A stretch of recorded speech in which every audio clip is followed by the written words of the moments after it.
How are we doing today, ladies and gentlemen, and welcome back to another edition of Cubs Daily. My name is Steven Ryan. The Cubs have made a flurry of roster moves trying to improve the roster. We're going to talk about our main man, Crow-Armstrong, and much, much more. Just want to give a big shout out to everyone who's liked the videos, subscribed to the channel, commented on the videos. I appreciate every single one of you. Every single one of you matters. Let me know your opinions down below.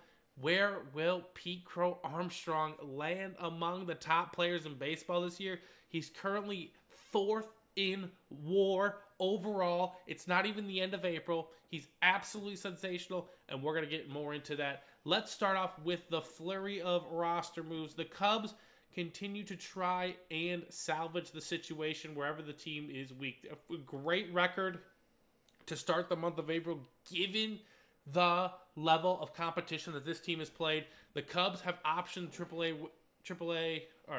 Cubs have optioned Gavin Hollowell, who, by the way, I thought pitched very well for that win the other night. They optioned him to AAA. They took Drew Pomeranz from AAA. He's going to be on the big league club. Justin Steele's going to go to the 60-day IL. The Cubs did designate Gage Workman for assignment, and they signed Nicky Lopez in his place. Third base has been a tremendous problem defensively for the Cubs. I think Matt Shaw has performed the best on the defensive side of the ball. Now the Cubs are trying to find that balance between defense and high-quality offense. But regardless of that glaring hole, this team continues to find ways to win ball games. And I'm very, very happy that our upper management is trying anything and everything to fill those holes up, like, trying out Nicky Lopez. They tried Gage Workman. They tried Matt Shaw. They're trying John Birdie, Vidal Brujan. They're just trying to find a solution as quickly as possible, and they're keeping their eyes peeled for anyone that could be available to plug into third base and produce for this Cubs team, because obviously the offense is absolutely rolling. They scored 7 runs again. I believe that's 5 in their last 6 games. This Cubs team is on fire, ladies and gentlemen. So, love the roster moves. Got to try it out. I was okay if Gavin Hollowell stayed on the club, if he's just going to, continue to pitch well. But again, you never know. It's baseball. It's a crapshoot sometimes. But those are the roster moves as of April 22nd. Moving on, though, we have to talk about our main man, Crow-Armstrong, who is just becoming a budding superstar right before our very eyes.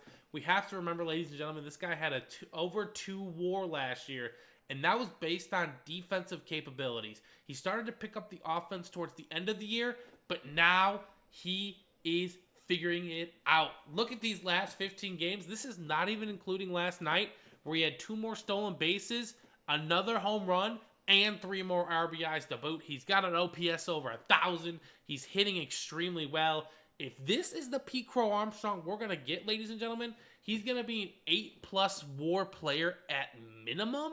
Now, I'm not even expecting 351. I think that's just way too insane for today's game. But again, a 270, a 280 hitter for this Crow-Armstrong is what I like to call a problem, ladies and gentlemen.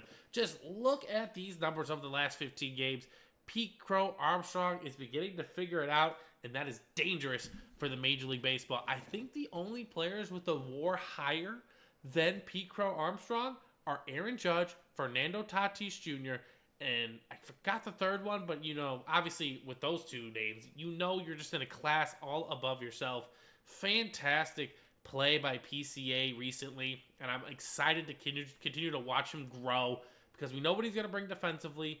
It's the offense we've always had question about, and that trade for Javi Baez is looking better and better by the day.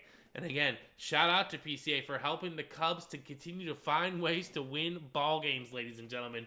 They continue to flex their offensive muscle. It's hard to expect 7 runs a game, but the team is just never quitting. The never say quit attitude. I love to see it from this team. It does give me the spirit of that 2015 to 2018 run, where you just never felt like you were out of a ball game. And again, there was a fun stat I saw the other day. It says that the Cubs, they answer in the following inning. If they are to give up a run, they answer in 43% of the innings. Major League average is 31%. That is unbelievably high. So, I mean, even if, for example, last night, right, the Dodgers, they went up 2-0. But then the Cubs responded with that 3-run homer by PCA. The Dodgers took the lead 5-3. Cubs answered back immediately with 4 of their own. That is the kind of thing you like to see from this ball club. Honestly, I know that the name power isn't there like other teams. I don't know what's sustainable or not, but if the Cubs are going to play like this, they're absolutely going to be a contender to go to the World Series. The starting pitching has been solid. The hitting has been there all season long. The bullpen needs to be figured out, of course, but last year after June 1st, the bullpen was figured out, and Craig Counsell and co. got that under control. So, exciting to see where this Cubs team can take this momentum, and it all is going to be starting here this weekend with Philadelphia. It's going to be the last of the gauntlet, ladies and gentlemen. This is the last part of the gauntlet, and like it says, stars all around. Some of the biggest names in all of baseball will be coming to Wrigley Field. So if you actually want to go see some fun baseball, this is the weekend to do it. Bryce Harper is going to be in town, right? Our main man, Kyle Schwarber, is going to be back in town. This is a great litmus test because the Cubs have dealt with the NL West pretty much all month of April. The Cubs now can face the NL East's finest, essentially, in the Philadelphia Phillies. It's going to be a great series, ladies and gentlemen. There's a lot of intriguing matchups to take a look at. We're going to be starting off on Friday. It's going to be Taijuan Walker versus Colin Ray, who has done nothing but just be the man for us these past few weeks, ladies and gentlemen. I mean, we just plugged him right in when Steele got hurt. 1.32 ERA. I cannot complain about that, right? It's excellent to see that there. He's our projected starter for Friday. Then we have our main man, Ben Brown, going against Jesus Luzardo, who is 2-0 with a 2.08. That makes sense. He's a stud. And then we got Tyone versus Aaron Nola, who's, wow, is Aaron Nola really struggling like that? Man, I didn't realize the Phillies were 500. They're one game above 500, but we have to remember the Phillies are a really good ball club with a lot of great power, like J.T. Real Muto, Trey Turner, etc., etc. The lineup is lethal. Just because they're going through a cold streak doesn't mean that they can't not get hot in a moment's notice. So the Cubs do have a good test this weekend, right? This schedule has just been absolutely relentless, but it ends this weekend. We're going to open up next week with a little bit better competition. We're going to Pittsburgh. I know, it's a division rivalry game, right? But we're going to have Pittsburgh, and then we're going to have the Brewers next week. We could really give ourselves a nice distance in that NL Central and start building our lead out to get to the playoffs. So the Cubs have their work cut out for them, but I'm hoping it could be another 2 of 3, and another series win is what I like to see in this book. So, ladies and gentlemen, comment down below your thoughts on PCA over these last 15 games. How incredible has he been to watch? What's your favorite part? Is it watching the defense? Is it the automatic double when he gets on first base because you know he's going to steal the base? Let me know. Is it the power? Love PCA's game. Paired him alongside with Kyle Tucker.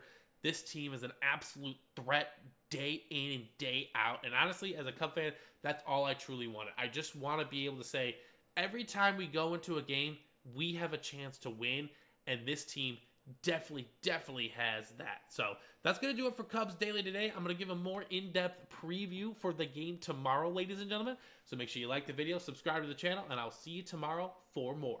Peace.